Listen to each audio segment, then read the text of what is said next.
তো দেখো বন্ধুরা, আমি কলমি শাক রান্না করছি। তো দেখো কিভাবে রান্না করছি। একদম সিম্পল রান্না, ঘরোয়া রান্না।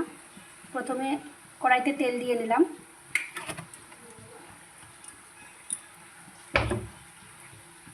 তেলটা গরম হয়ে গিয়েছে। এবার এর মধ্যে কিছুটা কেটে রাখা কাঁচা লঙ্কা দিয়ে দিলাম।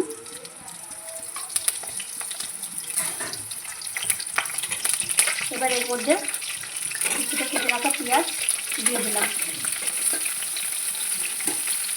এবার এটা খানিকটা ভেজে নেব। তো দেখো এটা অনেকটা ভাজা ভাজা হয়ে গিয়েছে। এবার এর মধ্যে কিছুটা রসুন দিয়ে দেবো। রসুনটা আগে দিলে একটু পুড়ে যেত, ওই জন্য পরে দিলাম। রসুনটা হালকা ভাজা হবে, বেশি ভাজা হবে না।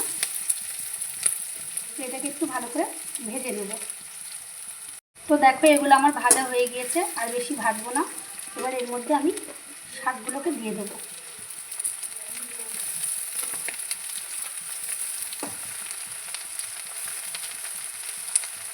সব শাক আমার দেওয়া হয়ে গিয়েছে। এবার এর মধ্যে একটু লবণ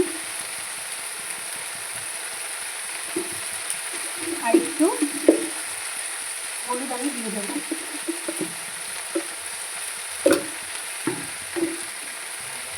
দিয়ে এবার এটাকে ভালো করে নাড়াচাড়া করে নেব।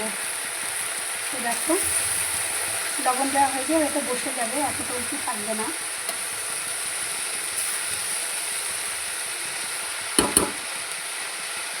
তো দেখো শাকগুলোকে নাড়তে নাড়তে কত সুন্দর বসে গিয়েছে, দেখেছো? লবণ দেওয়া হয়েছে, শাকগুলো অনেকটা বসে গিয়েছে। এবার এইভাবেই শাকগুলোকে নাড়াচাড়া করতে হবে, শাকটা ভাজা হওয়া পর্যন্ত। তো দেখো শাকটা আমার রান্না হয়ে গিয়েছে। এবার আমি গ্যাসের ফ্লেমটা অফ করে দেবো।